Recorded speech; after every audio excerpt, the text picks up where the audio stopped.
The Coffin in the Hills by Elias Witherow. I moved to a new house a few weeks ago. It was a simple two-story house in the hills of West Virginia, down a fairly residential road nestled between a cluster of looming trees. It had been on the market for a long time apparently, so I purchased it at an almost criminal price. I couldn't figure out why, the foundation solid and the interior in amazing condition. It was at the end of the street, my neighboring residents scattered before me like an audience in a throne room. It was just outside of a small town, a quaint, fairly poor stretch of the state. I was pleased with the move. I was away from the noise of DC and, more importantly, away from the bad memories I left behind. A broken marriage, the loss of a beautiful apartment, and an inevitable divorce. Thanks God I didn't have any kids.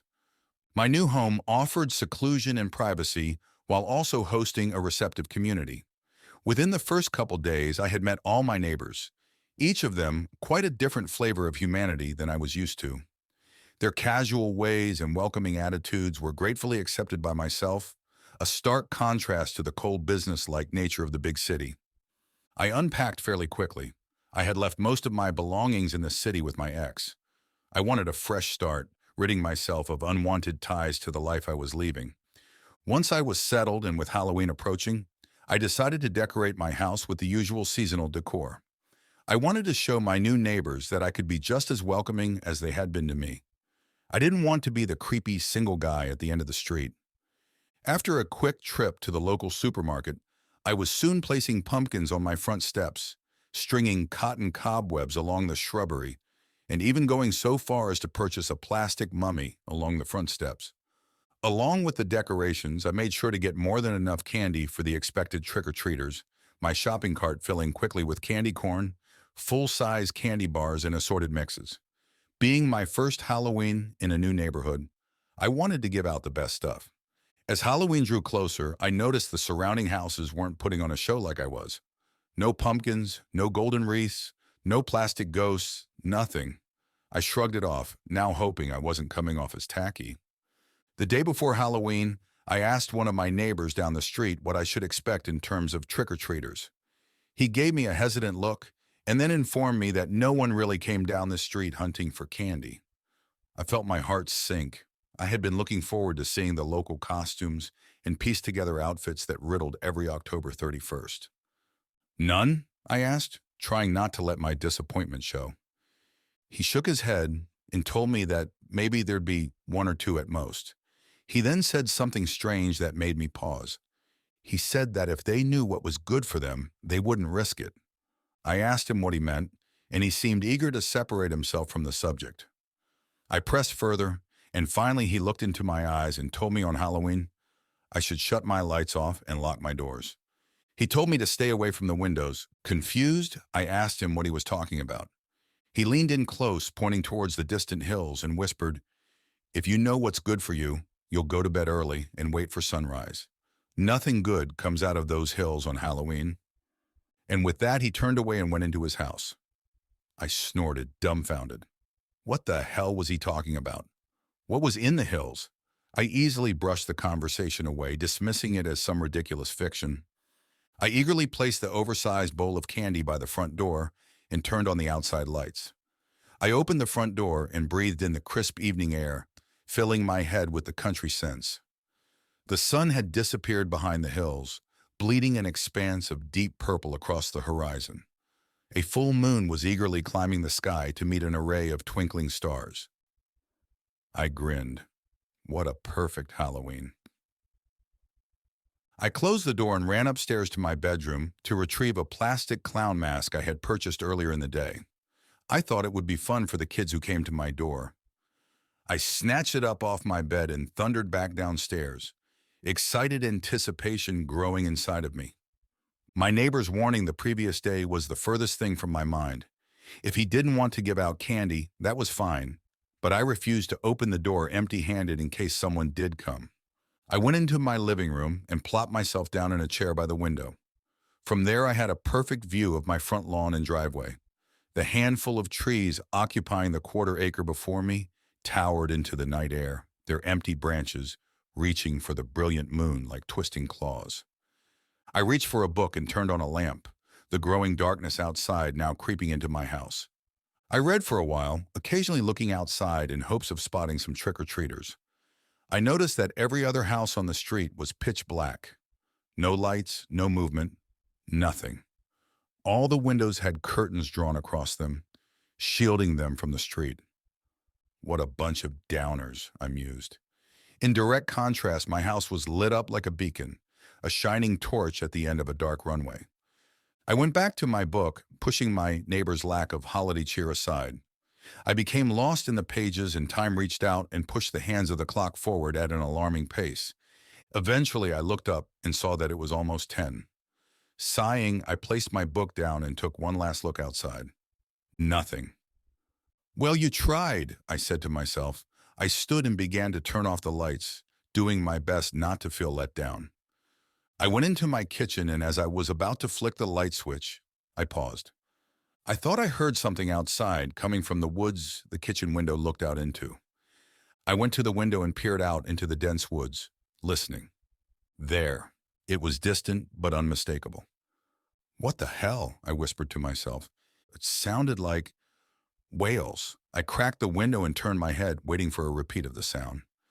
After a few moments it came again, a low, wailing cry, then two, then three, all mixing together to form a creeping howl that echoed across the woods. What on earth, I thought, a shiver running through me. What is that? The cry repeated, the distant notes hovering and filling the night. I closed the window and locked it. It had to be some wildlife, maybe a deer or wild dog or something. I reminded myself that I was new to the country and unaccustomed to the way things sounded or acted out here. I turned away and finished shutting off the lights. I locked the front door and was about to go upstairs when something made me stop. It was this feeling, this cold finger in my chest pointing me to the front window. Fear tickled my stomach, but I pushed it aside, telling myself to calm down. What the hell was I getting worked up about? Because some weird noise in the woods? I was going to have to get used to that. And yet, that icy finger still stirred in my chest, urging me to look out the window. I licked my lips and then snorted. I was being ridiculous. I marched to the window and looked out. See? I said to myself, staring out into my empty front lawn and driveway. There's not... The word caught in my throat, and unease rolled across my mind like a nauseous wave. I cupped my hands to the glass and stared out into the night. Was there something standing? My heart skipped a beat as I realized something was out there. I squinted in the darkness, and bizarre recognition bloomed in my head. There was a coffin out there. It stood upright, facing me in the night. It was pitch black and reminded me of something out of a cartoon, something a vampire would emerge from, fangs shining. I put a hand over my chest, slowing my heart, my neighbor's warning resurfacing in my mind. I let out a chuckle and leaned my forehead against the glass. I see what's going on here, I said, a smile twisting my lips. Try and scare the new guy. I get it. Good one, everyone. Shaking my head, I turned away from the window, but a sudden rigor rocked my body. The noise I had heard earlier boomed outside my house, a rising cry that again reminded me of crying whales. Hard in my throat, I slowly turned around. The noise had come from my driveway this time. Pretty elaborate joke, I said to myself, voice not quite steady. As the call faded, I went to my front door and peeked out the side window.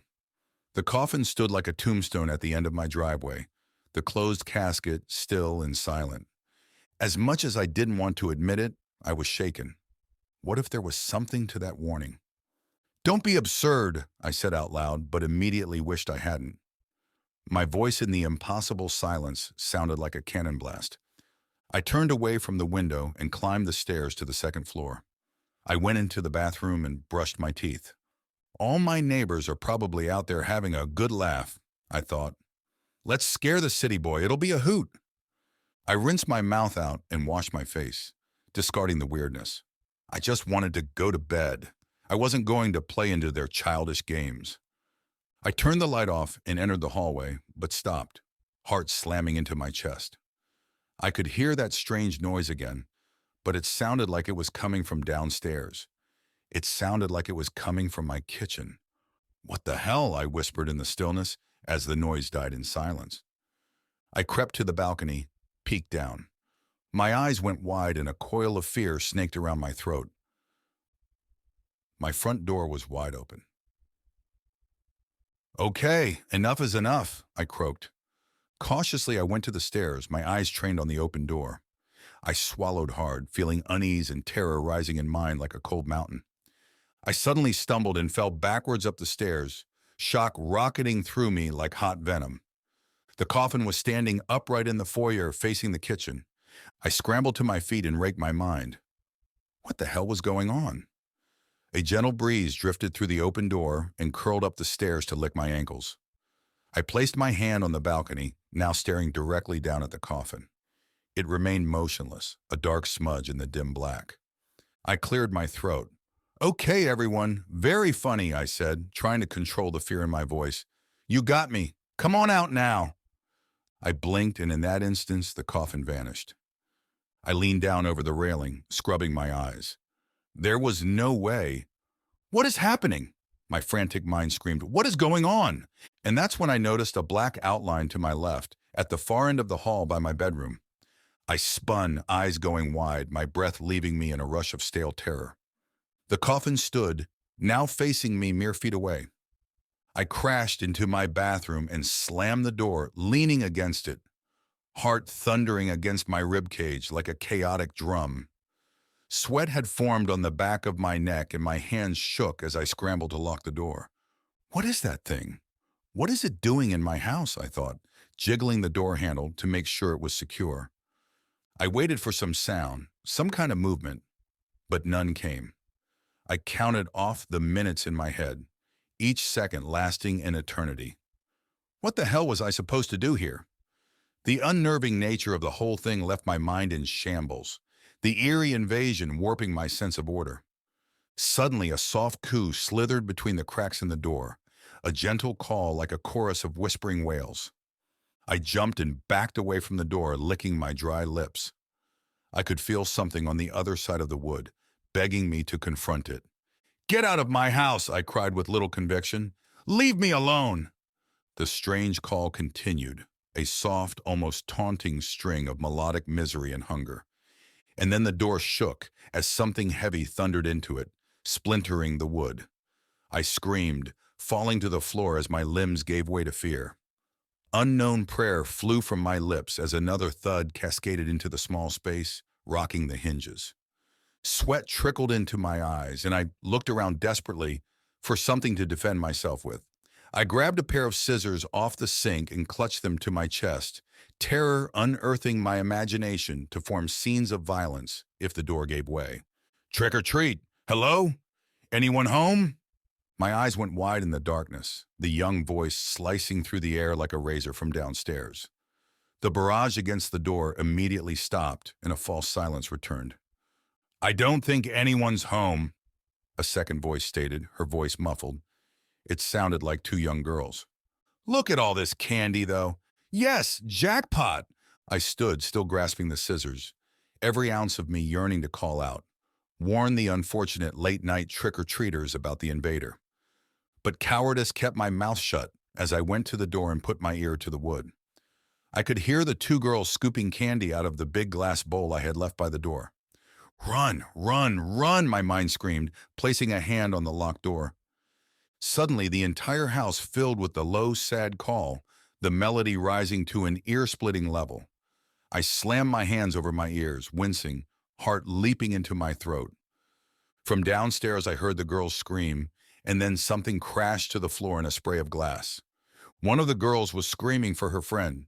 Another crash rocked the house, the vibration running through the floor up my trembling legs. The same girl was now screaming for help, her voice cracking with hysteria, like she was seeing something that defied every sense of understanding. "You have to do something!" My mind screamed, "Those are children down there!" Taking a deep breath, I unlocked the door and threw it open. I stumbled as another thud shook the house from down below, and I tripped, sprawling to the floor. The screaming had stopped. The haunting cries had ceased. I reached out and retrieved the scissors I had dropped, my palms sweaty. Staying on my stomach, I crawled to the balcony and looked out between the spokes. A pool of blood crept across the floor, spreading like a rising bog across the wood. A thick swath of blood trailed across the floor and out the open door into the night. The girls were gone and the house sat in silence. No, no, no, no, I cried internally, vomit tickling the back of my throat. I wiped sweat from my eyes, surveying the scene with horrified clarity. Bloody handprints stained the walls, trailing dark blood upwards, like the girls had been lifted towards the ceiling. The coffin was nowhere to be seen. "What have I done?" I cried, tears forming in my eyes. "Jesus, what have I done?" Guilt swarmed me along with a sickening sense of dread. In the distance, far into the night, I thought I heard the familiar low cry echo across the hills. It sounded like mockery. The local police arrived shortly after. My frantic phone call didn't do much to inform them what they were walking into, but the looks on their faces told me they already knew. Unspoken conversation passed between them as I explained the horrific events of the night. I thought they were going to lock me away, tell me I was crazy, but they didn't. They were silent through the whole thing, grim looks tightening their faces. When I mentioned the coffin, I saw their eyes meet. As more officers and detectives arrived, one of the police pulled me outside away from the others. In a morbid voice, he whispered something to me. He told me to get away from this place. When I pressed him, he looked towards the hills and then hissed something in a desperate voice. He told me that even hell has a front door.